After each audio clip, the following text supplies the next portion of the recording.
Bonjour et bienvenue dans la grande interview. Nous sommes à Saint-Pétersbourg en marge du Forum économique international et aujourd'hui nous avons le plaisir de recevoir Maria Zakharova, la porte-parole du ministère russe des Affaires étrangères.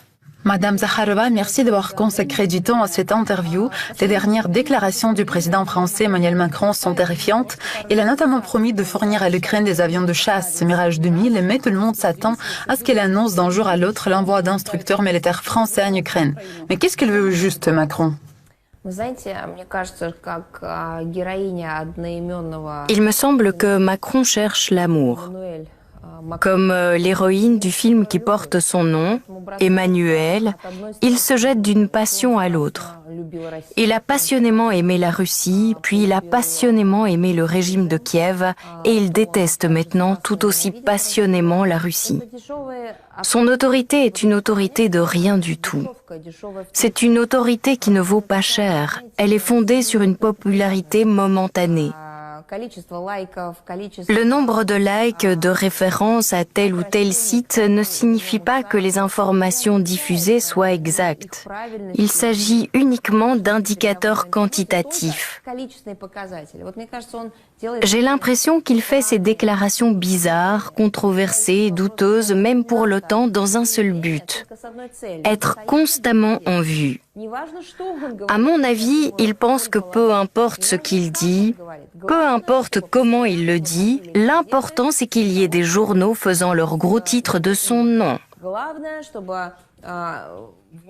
L'important c'est que tous les médias internationaux parlent de sa personnalité. J'ai entendu les évaluations de politologues français. Selon eux, Macron cherche ainsi à se paver la voie pour accéder au pouvoir au sein de la Commission européenne ou de l'Union européenne, simplement en augmentant sa cote de popularité par tous les moyens. Je suis d'ailleurs encline à croire qu'il est en effet si égoïste qu'il est prêt à tout mettre en jeu, à savoir l'histoire de la France, le bien-être des Français, la sécurité de la France, uniquement pour ses ambitions de carrière. Ce n'est même pas comparable à Napoléon. Napoléon avait les ambitions d'une véritable personnalité, pour ainsi dire. Nous ne sommes absolument pas des fans de Napoléon. Comme vous savez bien, il a tenté d'envahir la Russie, il est venu à Moscou et l'a incendié. Mais ensuite, des soldats russes l'ont accompagné jusqu'à Paris pour qu'il ne se perde pas. Au moins, il avait des ambitions liées à son pays, qu'est la France. En revanche, les ambitions de Macron ne concernent que lui-même.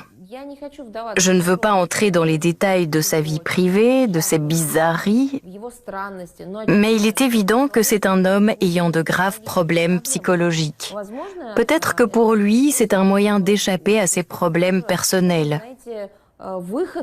Je pense qu'il s'agit d'une part d'ambition colossale et non fondée, du souhait de poursuivre une carrière politique à l'échelle mondiale, et d'autre part de problèmes psychologiques qui ne lui permettent pas de penser de manière systématique et de construire des chaînes logiques. Et je le répète, c'est lui qui a tout mis en jeu. Ça fait longtemps que la France n'a pas connu une honte telle que celle qu'elle connaît aujourd'hui. Elle a connu une honte comparable au début de la Seconde Guerre mondiale, lorsque le gouvernement français est devenu un gouvernement collaborationniste et n'a pas résisté aux troupes d'Hitler. C'est à peu près le même niveau de honte que connaît la France aujourd'hui. Je tiens à rappeler que l'autre jour, le ministre français des Affaires étrangères, protégé de Macron, a littéralement déclaré que la Russie n'avait pas été invitée aux célébrations du jour J, jour où l'Europe a été libérée du nazisme et du fascisme, parce qu'il y a 80 ans, les Alliés avaient vaincu l'impérialisme. Pardonnez-moi, mais il faut être complètement ignorant pour déclarer une chose pareille. Et pas du point de vue de l'histoire d'un autre pays, mais de la sienne. Personne n'a jamais vaincu l'impérialisme. C'était la victoire sur le fascisme, sur le nazisme. Et s'ils avaient combattu l'impérialisme, la France aurait dû se battre elle-même. Qu'est-ce que cela veut dire ? Cela veut dire que Macron lui-même, ainsi que tous ceux qu'il a portés au pouvoir, n'ont ni les connaissances, ni l'expérience, ni le niveau de compétences requis dans les domaines dont ils sont responsables. C'est une situation étrange qui ne s'est jamais produite en France. Il faut le garder à l'esprit lorsque l'on entend les déclarations de Macron qui se suivent. Maintenant, parlons de ce qui se passe. Les États-Unis poussent le continent européen vers un nouveau conflit continental. C'est évident. Washington l'a fait maintes fois. Je vous rappelle que ce sont les États-Unis qui ont bombardé la Yougoslavie, un État situé au centre de l'Europe. Il pourrait sembler que le continent européen soit parfaitement capable de résoudre ses propres problèmes. Les plus grandes armées, une histoire riche et d'énormes capacités financières. Mais non. C'est Washington qui a constamment pris des décisions pour l'Europe occidentale et a essayé de faire la même chose avec la Russie. Cependant, la Russie a clairement indiqué qu'elle n'était pas satisfaite de cette approche. Notre culture, notre histoire, notre souveraineté et notre indépendance, nos intérêts nationaux sont plus importants que d'être le vassal de Washington.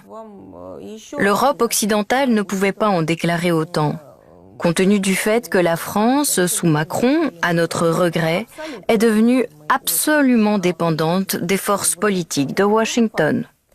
Ensuite, nous y répondrons.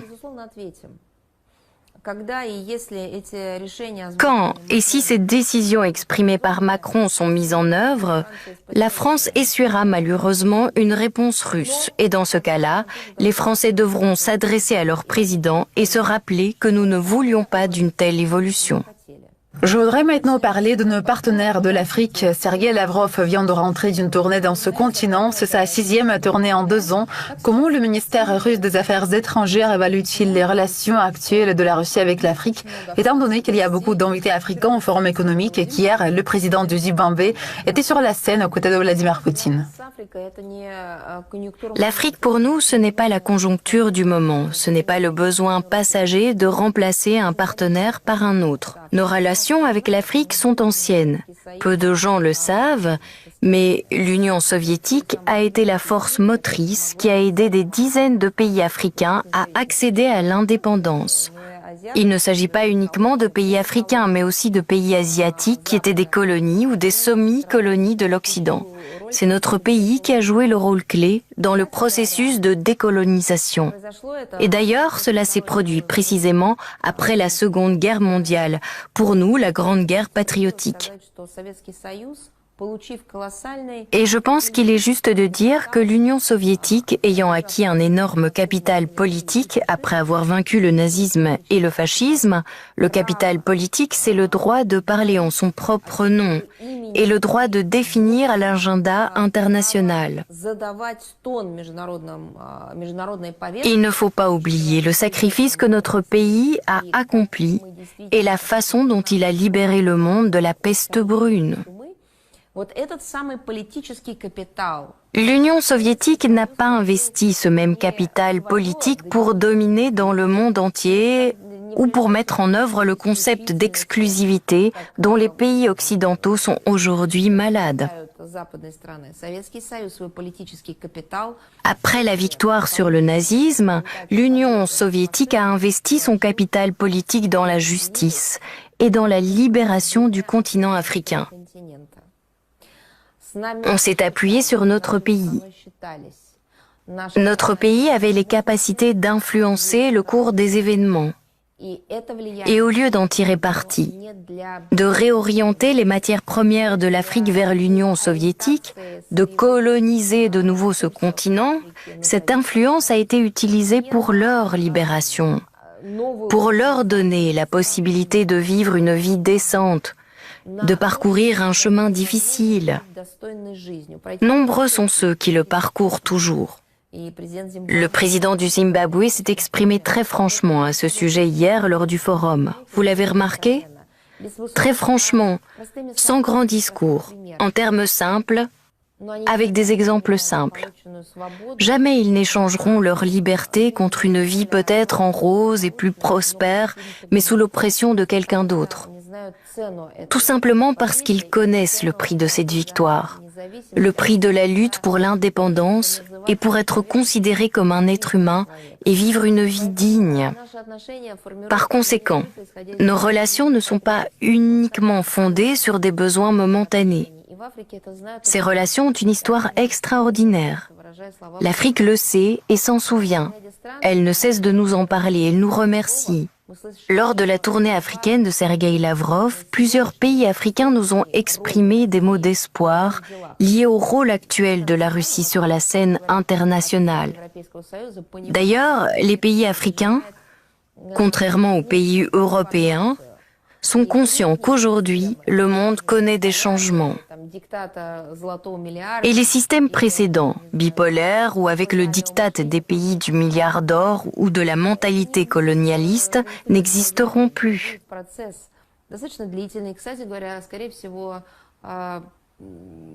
Ce ne sera pas tout de suite, ce sera un processus assez long et fort probablement avec des crises, mais un monde multipolaire et polycentrique émerge, c'est évident. Par conséquent, beaucoup comptent sur la Russie, en espérant que le monde puisse réellement s'engager sur la voie d'une plus grande justice. Le monde ne sera jamais juste, nous en sommes tous conscients, mais nous devons avoir en tant que guide la justice et non la déshumanisation, la dictature, la domination, le néocolonialisme, le racisme et la discrimination. Passons aux relations avec l'Afrique. Nous développons des relations bilatérales avec chaque pays africain dans les domaines économiques, commerciaux, financiers, humanitaires, etc. Nous répondons à leurs demandes d'assistance, par exemple dans la lutte contre le terrorisme. Comme vous le savez, les Français, hélas, ont abandonné de nombreux pays après avoir échoué à garantir leur sécurité alors qu'ils avaient promis de le faire. Il s'agit également de demandes d'aide financière. La sécurité alimentaire pour de nombreux pays d'Afrique, ce n'est pas seulement 2 mots dans le texte d'une résolution de l'Assemblée générale. C'est une réalité quotidienne, dont meurent des enfants. Nous aidons et vous êtes probablement au courant de l'aide que nous avons apportée. Le président Poutine l'avait annoncé au forum de Saint-Pétersbourg l'an dernier en s'adressant aux représentants du continent africain. C'était le 2e sommet Russie-Afrique. C'est pourquoi nos relations bilatérales se développent ainsi que nos relations avec les associations régionales des pays africains. Sur les plateformes internationales, nous avons un bon dialogue, un bel avenir, un avenir prometteur nous attend. Petite question concernant l'économie. Hier, Vladimir Poutine a déclaré, et la salle a applaudi, que la Russie occupait désormais la 4e place en termes de parité de pouvoir d'achat, dévançant l'Allemagne et le Japon. Les experts affirment que c'est grâce aux sanctions que l'économie russe s'est renforcée. La Russie aurait-elle gagné la guerre des sanctions déclenchée par l'Occident? Merci d'avoir choisi l'expression « guerre des sanctions », parce que beaucoup utilisent l'expression « sanctions illégitimes ». C'est joli, mais ça manque de caractère dramatique. La guerre des sanctions, oui. Je dirais aussi une guerre commerciale, car les sanctions ne sont pas imposées pour être imposées, mais pour modifier de manière illégitime et illégale les formes et les modes de relations économiques, l'équilibre d'intérêts et de forces, les routes logistiques existantes, etc. C'est pour ça que des sanctions sont imposées. Donc c'est vraiment une guerre commerciale. étant donné qu'environ 20 000 sanctions ont été imposées à notre encontre. Pensez-y, 20 000. Alors bien sûr, je suis tout à fait d'accord avec la définition guerre commerciale, qui fait partie de la guerre hybride déjà importante de l'Occident contre notre pays. La Russie aurait-elle gagné ou non? Nous avons résisté. Nous nous sommes réorientés aussi rapidement que possible, à mon avis. Nous avons tout fait pour que non seulement nous, mais aussi la communauté internationale, avec nous d'ailleurs, subissions un minimum de dommages et de dépenses.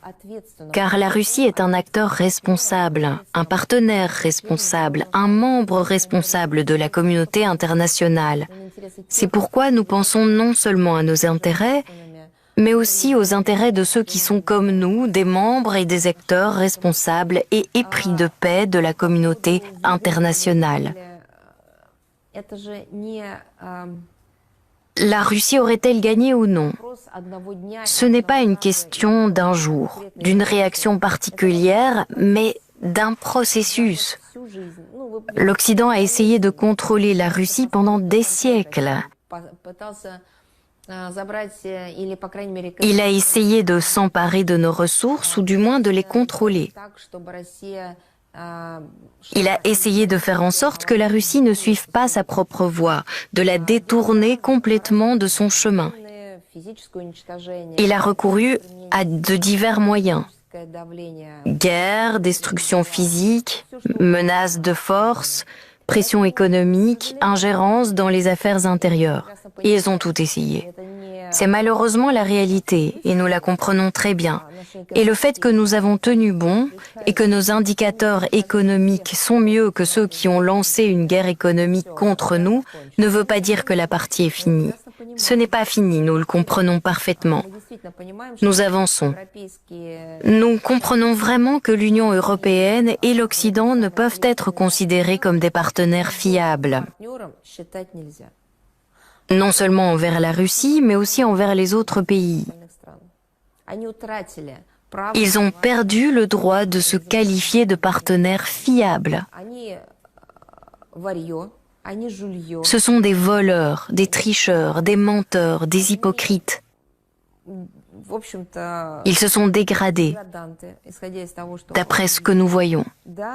Nous l'avons réalisé auparavant, mais nous avons essayé d'utiliser toutes les possibilités pour empêcher la situation d'évoluer selon le pire des scénarios. Même si tout était déjà clair, nous avons tout fait pour leur montrer des opportunités, des perspectives au lieu de leur attitude traditionnelle de propagation du chaos, d'ingérence dans les affaires intérieures et de pseudo-domination. C'est le cas des États-Unis et de la Grande-Bretagne qui ne sont des partenaires fiables pour personne. Regardez ce qu'ils ont fait à Israël aujourd'hui. Les États-Unis ont promis à Israël que tout irait bien s'il renonçait à un règlement juridique international de la situation autour de la Palestine et suivait la voie américaine. Et voilà, Israël a suivi la voie américaine. Je vous rappelle également que le sénateur américain McCain a dit qu'Israël représentait la seule démocratie au Moyen-Orient. Regardez ce qui est arrivé à la seule démocratie. McCain décrivait la réalité. Il s'agit vraiment du seul pays du Moyen-Orient qui a pleinement mis en œuvre le modèle de la démocratie libérale en abandonnant ses formes originelles et traditionnelles d'organisation sociale. Bien sûr, les traditions, les religions, les valeurs sont restées quelque part, mais pas en tant que structure politique interne dominante.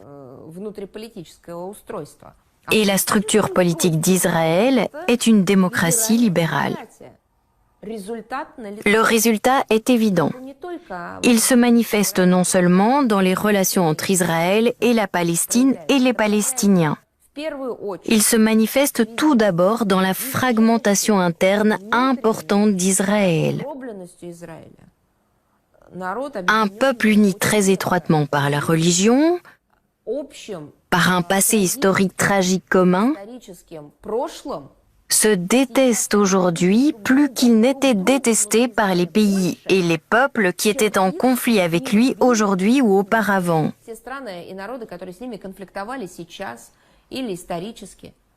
Comment cela est-il possible? Comment se fait-il qu'en Israël, les Juifs haïssent les Juifs parfois plus que les représentants d'autres pays qui se sont battus avec eux? Mais c'est la réalité qui résulte de la démocratie libérale. Merci beaucoup. Merci à vous. Je vous rappelle que c'était Maria Zakharova, la porte-parole du ministère russe des Affaires étrangères.